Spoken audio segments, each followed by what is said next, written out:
on to this. Minister of Mineral and Petroleum Resources, Gwede Mantashe, says illegal mining is costing the economy billions of rand.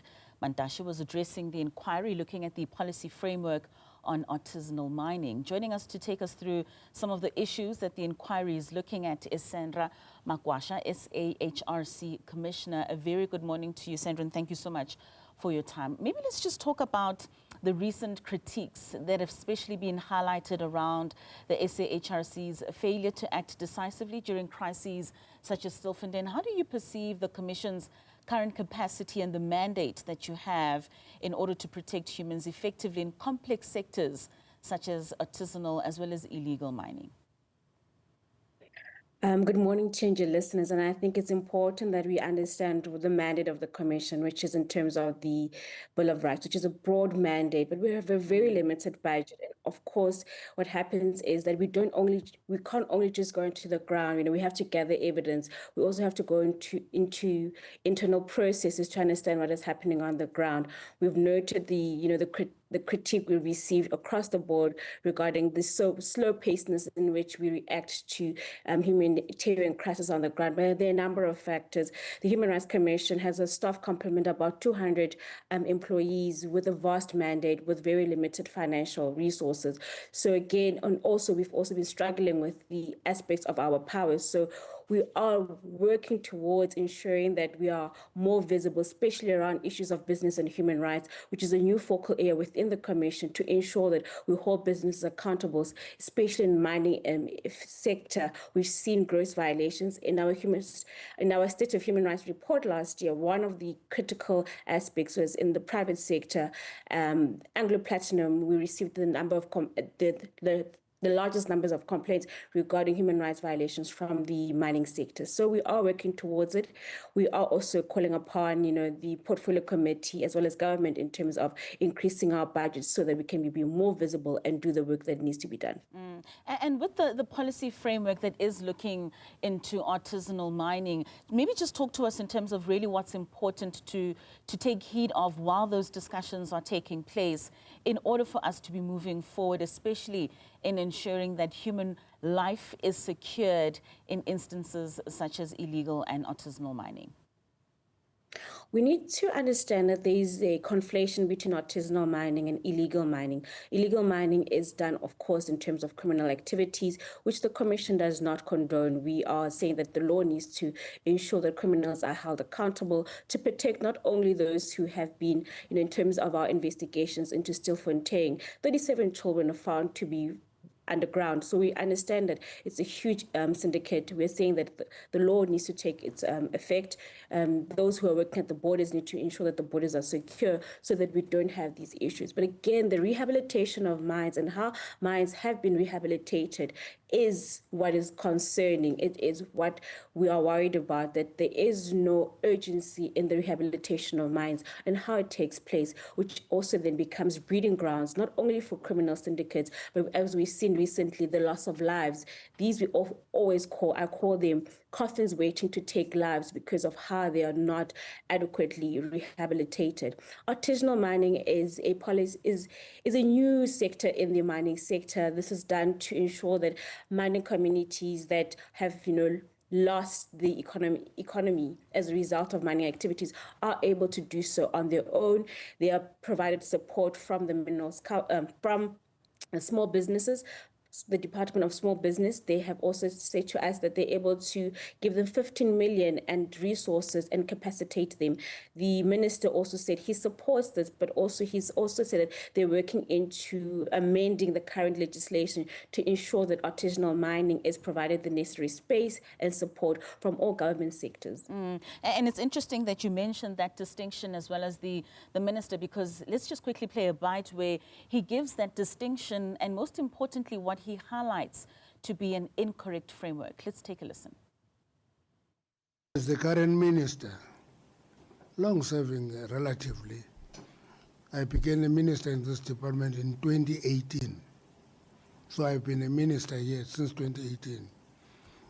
Throughout my period as a minister, I've made a big distinction between artisanal small-scale mining and illegal mining. It's not the same. Those are two concepts, different, serve two different purposes. That's my stand, and that remains my stand. Let me make two distinct answers there. Is that we are here to the Human Rights Commission.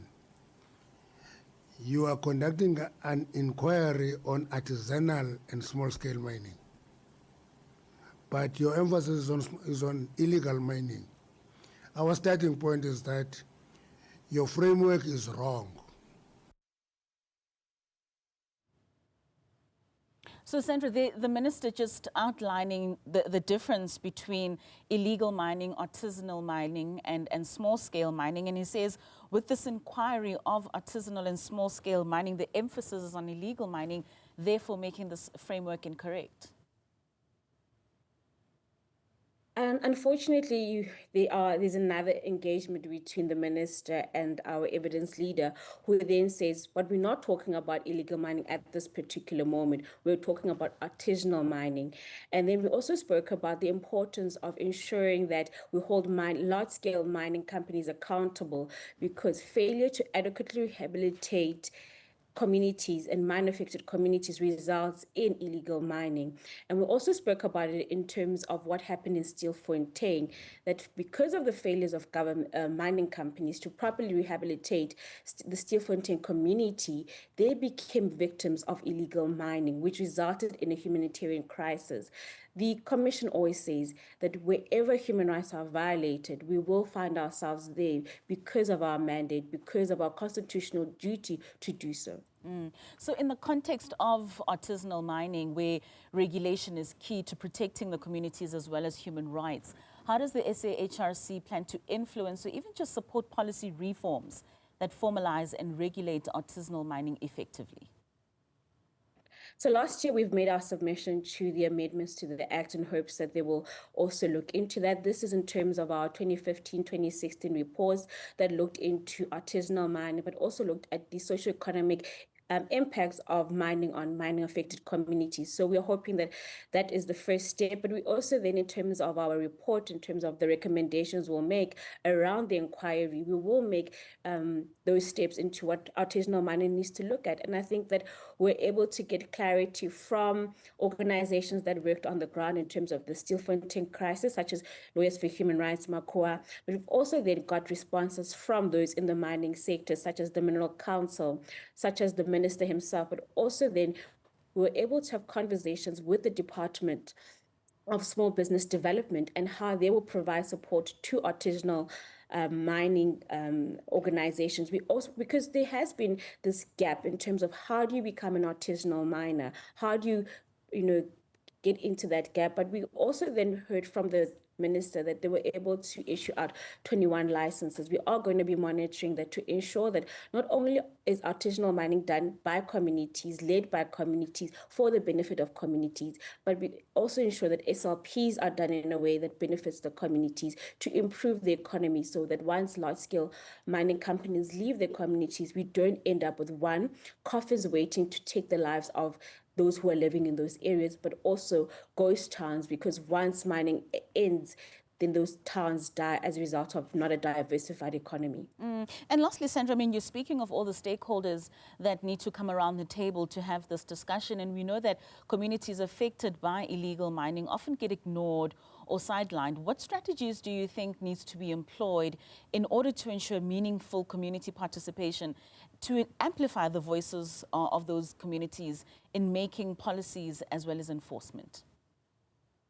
So in terms of how we approached the inquiry, the first leg of the inquiry, the first stage of the inquiry was to engage with the communities. We went down to Stilfontein to understand what is happening, but we've also noted that absent the voice of communities in these processes, in terms of, free, informed and prior consent, then you leave them behind. They're unable to engage in those processes, and the ability to withdraw that consent and the ability to be part of the rehabilitation process.